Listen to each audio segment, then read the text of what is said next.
शहर बीदर के पर्यटक मंदिर में कर्नाटक राज्य अनुसूचित जातियां आंतरिक आरक्षण जनजाति संघ बीदर जिला द्वारा आज एक बैठक आयोजित की गई।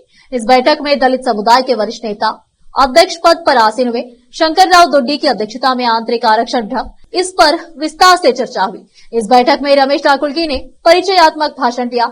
राज्य में समुदाय के लिए आंतरिक आरक्षण 1% है, जैसा कि भ्रम पैदा किया गया है। यह फिर से वैज्ञानिक रूप से जाति है, जनगणना होनी चाहिए और समुदाय से संबंधित जातियों के लिए उनकी आबादी के हिसाब से उनके लिए उचित है कि आरक्षण उपलब्ध होना चाहिए और सभी समुदाय को उनकी संख्या के अनुसार आरक्षण मिलना चाहिए। उन्होंने बताया कि आंतरिक आरक्षण तदनुसार लागू किया जाना चाहिए। इस बैठक में एक कमेटी का गठन किया गया। समिति में अनिल कुमार बेलदार को अध्यक्ष, शंकरराव को डायरेक्टर नियुक्त किया गया। महासचिव के रूप में रमेश ठाकुरगी, कार्यकारी अध्यक्ष के रूप में रवि गायकवाड़ और विनोद अप्पे, बाबूराव पासवान, श्रीपत राव दिने, शिवकुमार नीलकट्टी, प्राचार्य प्रदीप नाटेकर को सचिव, जिला समन्वयक नियुक्त किया गया। अंबादास गायकवाड़ कोषाध्यक्ष के रूप में संदीप कोटे और वरिष्ठ सलाहकार के पुंडलिक राव, शिवराज हासनकर, लक्षक नरवा, लक्ष्मण राव गुप्ता, विद्यासागर शिंदे, लक्ष्मीपुत्र मार्गे और सभी आयोजन सचिव के रूप में दलित संगठन का अध्यक्ष नियुक्त किया गया। इस मौके पर शंकरराव दोड्डी और बाबू पासवान ने मीडिया से बात की। केपी न्यूज के कैमरामैन पपुराज का कवरेज। ಇವತ್ತು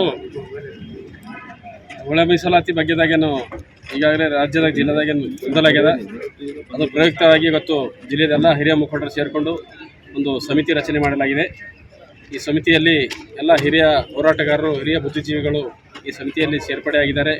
ದಿನಾಂಕ 23 ಬೆಂಗಳೂರಿನಲ್ಲಿ ನಾಗಮೋಹನ್ ದಾಸ್ ವರದಿಯನ್ನು ಅವರನ್ನು ಅಧ್ಯಕ್ಷರಿದ್ದಾರೆ, ವರದಿದು ಅವರು ಎಲ್ಲರಿಗೆ ಆಹ್ವಾನ ಮಾಡಿದ್ದಾರೆ।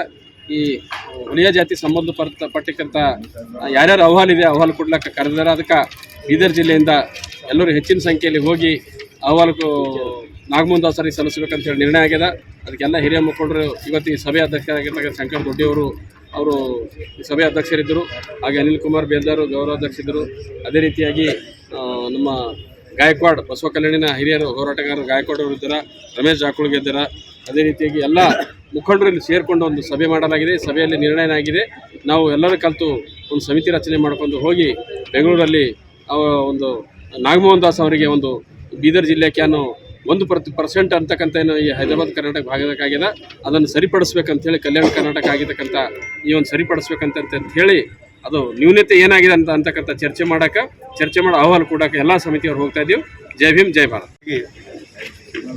ವಿಶೇಷವಾಗಿ ಹೈದರಾಬಾದ್ ಕರ್ನಾಟಕ ಏರಿಯಾಕ್ಕೆ, ಕಲ್ಯಾಣ ಕರ್ನಾಟಕ ಏರಿಯಾಕ್ಕೆ 1% ಅಂತ ಹೇಳಿ ಒಂದು ಕನ್ಫ್ಯೂಸ್ ಆಗಿದೆ ಜನರಲ್ಲಿ, ನಮ್ಮ ಸಮಾಜದಲ್ಲಿ, ವಿಶೇಷವಾಗಿ ನಮ್ಮ ಸಮಾಜದಲ್ಲಿ ಆ ಕನ್ಫ್ಯೂಸ್ ದೂರ ಮಾಡೋಕೆ ಇವತ್ತೊಂದು ಇಲ್ಲಿ ನಮ್ಮ ಸಮಾಜದಲ್ಲಿ ಎಲ್ಲರೂ ಕೂಡ್ಕೊಂಡು ಒಂದು ಸಭೆ ಕರೆಯಲಾಗಿತ್ತು।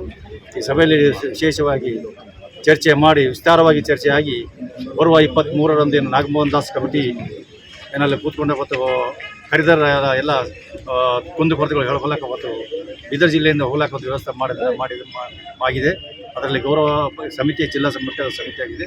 ಆ ಸಮಿತಿ ಮುಖಾಂತರ ನಾವೆಲ್ಲರೂ ನಮಗೇನು ಇದಾಗಿದೆ, ನ್ಯೂನತೆ ಆಗಿದೆ, ಆ ನ್ಯೂನತೆ ಸರಿಪಡಿಸ್ಬೇಕಂತ ಒಂದು ಮೆಮೊರಂ ಕೊಡೋಕೆ ನಾವು 22 ಕಿಲೋ ಬೀದರ್ ಬಿಟ್ಟು 23ಕ್ಕೆ ಬೆಂಗಳೂರಿಗೆ ನಾಗಮೋಹನ್ ದಾಸ್ ಕಮಿಟಿ ಎದುರುಗಡೆ ನಾವು ಹಾಜರಾಗಿ ನಮ್ಮ ನ್ಯೂನತೆ ಏನಾದರೂ ಅವ್ರ ಮುಂದೆ ಇಡೋಕ್ಕೆ ನಿರ್ಣಯ ಆಗಿದೆ। ಅದನ್ನು ಅದೇ ಪ್ರಕಾರ ನಾವು 22ಕ್ಕೆ ಬೀದರಿಂದ ಬೆಂಗಳೂರಿಗೆ ಪ್ರವಾಸ ಮಾಡ್ತಾ ಇದ್ದೀವಿ। ಧನ್ಯವಾದ. ದೊಡ್ಡಿ, ಕಾಂಗ್ರೆಸ್ ಜಿಲ್ಲಾ ಕಾಂಗ್ರೆಸ್ KPC ಜನರಲ್ ಸೆಕ್ರೆಟರಿ।